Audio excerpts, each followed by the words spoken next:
Tuhan bersamamu.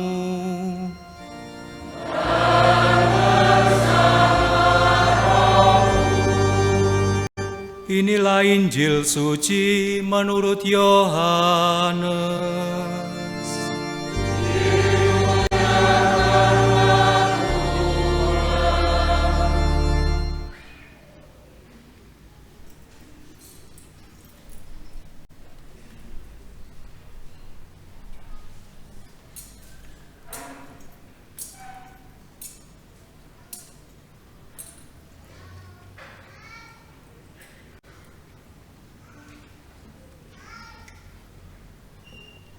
Sebelum hari raya Paskah mulai, Yesus sudah tahu bahwa saatnya sudah tiba untuk beralih dari dunia ini kepada Bapa. Sebagaimana Ia senantiasa mengasihi murid-muridnya, demikianlah sekarang Ia mengasihi mereka sampai saat terakhir.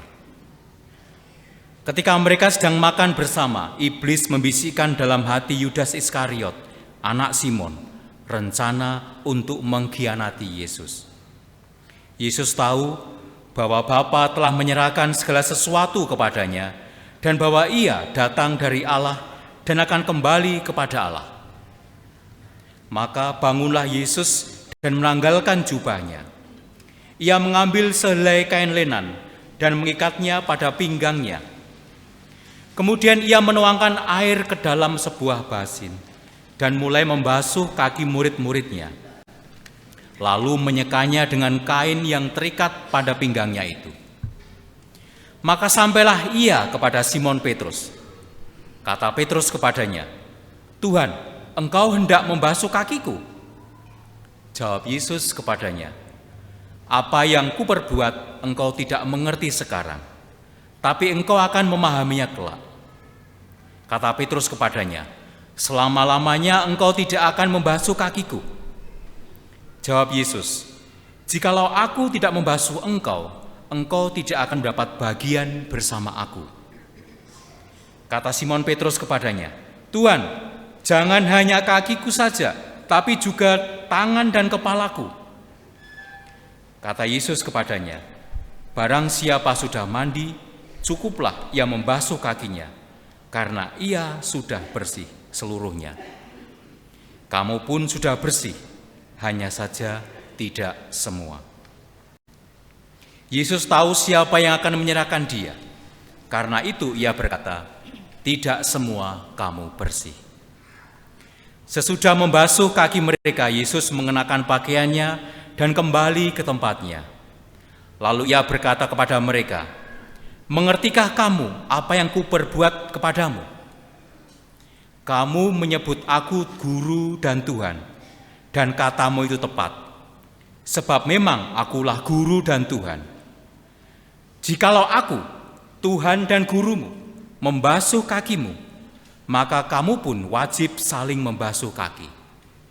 Sebab aku telah memberikan suatu teladan kepadamu, supaya kamu juga berbuat seperti yang telah kuperbuat kepadamu." Demikianlah sabda Tuhan. Para suster, bruder, Bapak Ibu sekalian, rekan muda, berkah dalem. Ketika saya masuk itu saya kaget, ternyata kok ada 5.000 orang laki-laki di tempat ini. Belum terhitung perempuan, kayak penggandaan roti, banyak sekali. Guyup, pakaiannya putih semua ini. Saya kira yang seneng yang jual pakaian ini ya. Coba bayangkan ya, ribuan orang beli pakaian putih gitu ya. Mungkin ya adik-adik sekolah itu pakai seragam gitu. Tapi kita bersama-sama. Kenapa kita memakai baju putih dan juga perayaan kita disebut sebagai kamis putih? Tentu bukan hanya karena ingin supaya sekarang putih, terus besok dicuci, besok warnanya hitam, nah nanti sudah yang kemis sudah garing terus dipakai lagi hari Sabtu. Tidak seperti itu ya. Kamis putih mengingatkan kita kepada salah satu hal yang paling mendasar dalam iman Katolik, yaitu kita dipanggil mengikuti Yesus. Sebenarnya yang pokok itu, kita dipanggil mengikuti Yesus. Nah, pertanyaannya adalah Yesus yang macam apa? Menjadi murid itu derek Gusti. Kayak lagu sak jeke sak ploke aku derek Gusti. Nah, karena memang yang inti derek Gusti, tapi Gusti yang macam apa? Karena apa? 5.000 orang ini, belum lagi yang nonton, mungkin yang subscribe, yang like and subscribe. Wah, kayak video-video itu mungkin ada 1 juta orang gitu ya. Ada 1.000, 5.000, bahkan 6.000 gambaran tentang Yesus yang macam-macam. Tergantung kepinginannya apa. Kalau lagi lapar, tanggal tua itu ya, yang didoakan Yesus yang menggandakan gitu ya. Dit 50.000 dadi 100 gitu ya. Menggandakan roti gitu karena sudah tanggal tua. Atau Yesus yang mengatakan, datanglah kepadaku kalian yang letih lesu berbadan berat. Itu doanya orang gendut-gendut seperti saya. Berbeban berat. Kalau kita sedang stres gitu ya, sedang banyak pekerjaan, sedang banyak konflik, doanya semacam itu. Nah, Kamis Putih itu mengajarkan salah satu hal yang paling pokok juga, yaitu tentang Yesus yang menyerahkan hidupnya demi melayani manusia. Dan hari ini kita merayakan. Kalau kita lihat konteksnya orang Yahudi pada waktu itu, saya kira hampir sama dengan orang zaman sekarang, bahwa kalau ada pesta, ini kan pesta Paskah ya, Paskah Yahudi. Itu memang wajar kalau orang datang itu memang cuci kaki dulu ya. Tidak ada keramik zaman itu ya, adanya mungkin ya kloso itu ya. Jadi kalau yang datang si kirim bluduk-bluduk itu cuci kaki dulu gitu ya. Tetapi biasanya cuci sendiri-sendiri, self service ya. Kalau ada tamu yang agung, baru ada panitia cuci kaki. Sudah ada orang yang mendapat tugas untuk mencucikan kaki dari orang-orang yang misuwur, yang terkenal. Nah, itu sudah ada orang tersendiri. Umumnya yang punya gawe, yang punya pesta itu menyambut tamu. Nah, Yesus ini menunjukkan sesuatu yang lain. Dia itu menerima tamu, merangkap seksi cuci kaki. Jadi dia juga mencuci kaki tamu-tamunya. Nah, ini yang membuat heboh, karena ngowahi tatanan, tidak seperti biasanya. Ini pekerjaan orang lain. Apalagi Yesus, sang guru yang dihormati, kok melakukan hal demikian. Yesus mengajak untuk mengubah peran. Peran yang seharusnya dia tampil di depan, dihormati, sekarang melayani. Yesus mengubah intuisi dasar orang yang selalu ingin lebih, ingin tampil, golek keplok ya. Kalau kita sadari, kita jangan-jangan ya sering golek keplok. Saya pun juga demikian. Golek keplok, pengen dilem, pengen dipuji. Itu hal yang sangat manusiawi. Tetapi Yesus mengajak kita, jangan-jangan yang sangat manusiawi semacam ini justru bisa berakibat fatal. Semua dari kita itu kan selalu ingin hidup yang lebih baik, ya. Ingin hidup yang lebih sukses. Kalau saat ini naik sepeda motor misalnya, terus berharap bahwa motornya tahun depan bisa ya ganti lebih baik gitu ya. Yang punya kulkas 1 pintu terus pengen besok kulkasnya 4 pintu, atau kalau itu 8 pintu gitu ya. Kalau perlu kulkas Doraemon gitu ya, membuka pintu apapun ada di dalamnya gitu. Kita ingin selalu dalam karir juga, Bapak Ibu, kita ingin Ya dari staf kalau bisa ya naik jabatan. Nah, dengan motivasi semacam itu kadang-kadang kalau kita enggak hati-hati, kita selalu melihat bahwa yang lebih, yang sukses, yang misuwur itu adalah tujuan. Padahal sebenarnya tidak. Bukan berarti Yesus mengajarkan bahwa udah santai-santai saja, nerimo ing pandum, juga tidak. Bukan seperti itu. Tetapi kadang-kadang kalau kita melihat bahwa hidup kita itu harus menjadi lebih baik lagi. Kalau enggak hati-hati, pertama kurang bersyukur, ya. Kedua, mengusahakan segala macam cara untuk memenuhi tujuan itu, bahkan ya, cara-cara yang tidak baik demi mencapai tujuan. Yang ketiga adalah melihat yang ada di bawah itu negatif, jelek, dipidak. Karena apa? Orientasinya selalu yang lebih, yang paling, yang gitu. Yesus mengajak kita hari ini dari bahasa tubuhnya. Bahasa tubuh orang nyuci kaki itu kan ya jengkeng tuh ya. Tidak mungkin nyuci kaki gini namanya yang gerujuk gitu kalau berdiri itu. Nyuci kaki itu ya jengkeng. Wah, saya nggak bisa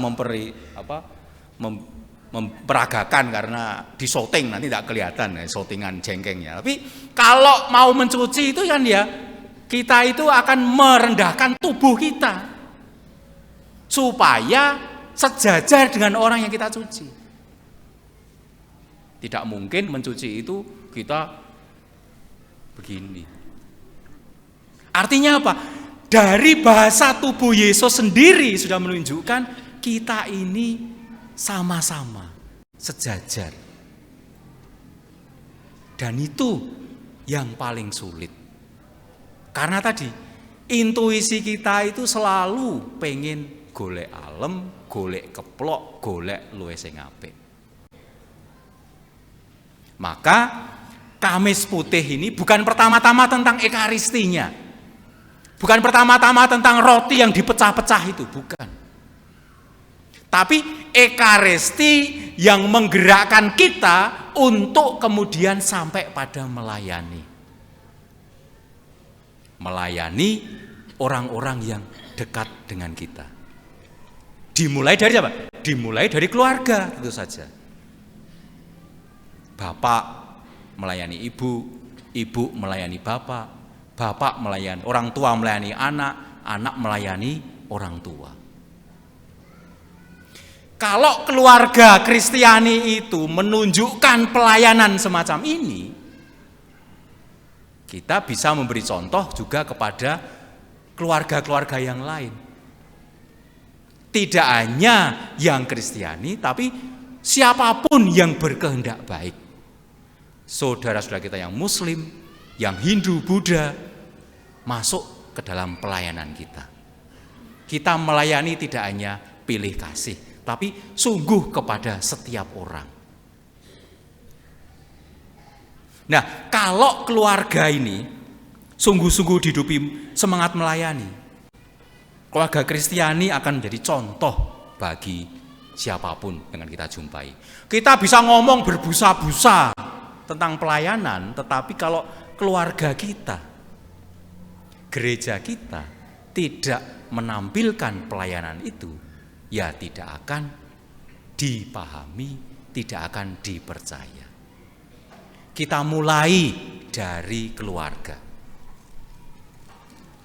Maka ekaristi pada hari ini sebagai awal dari rangkaian Trihari Suci, kita diingatkan bahwa kita melayani dengan sukacita.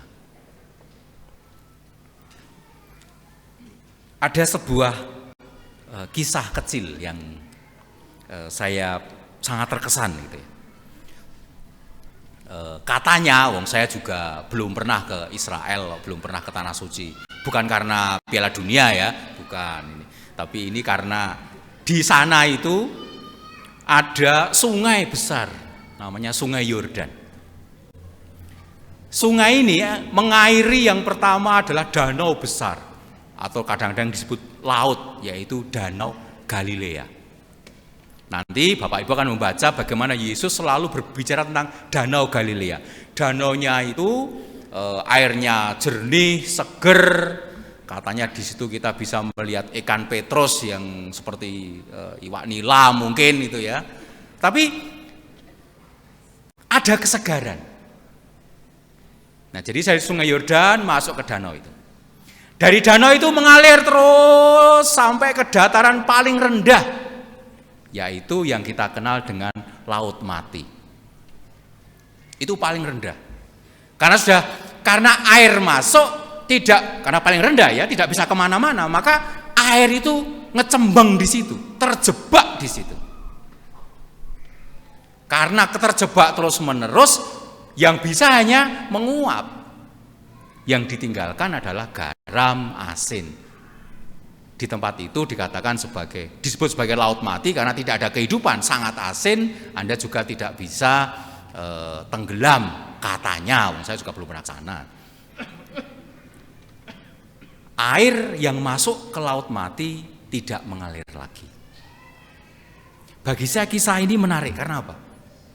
Dari sumber yang sama, yang satu Danau Galilea itu mengalir masuk, kemudian dialirkan kembali, sedangkan Laut Mati masuk, berhenti, tidak mengalir kembali. Saya yakin kita semua itu mendapatkan rahmat. Syukur-syukur namanya sungguh rahmat gitu ya. Rahmat Kartolo atau rahmat siapa. Kita semua itu mendapat rahmat. Seperti halnya air dari Sungai Yordan. Yang membedakan adalah rahmat itu kemudian kita alirkan kembali menjadi Danau Galilea, atau rahmat anugerah itu dipek dewe, dikekep dewe, akhirnya menjadi asin dan mematikan kita. Yesus mengajarkan bahwa rahmat yang sudah diterima itu dialirkan kembali lewat pelayanan, lewat karya-karya baik kita. Kita diajak untuk menjadi Danau Galilea. Nah, sekarang Bapak Ibu sekalian, Bapak Ibu dan rekan-rekan muda, para suster bruder, ingin menjadi Danau Galilea atau Laut Mati? Jawabannya ada di hati Bapak Ibu, para suster sekalian.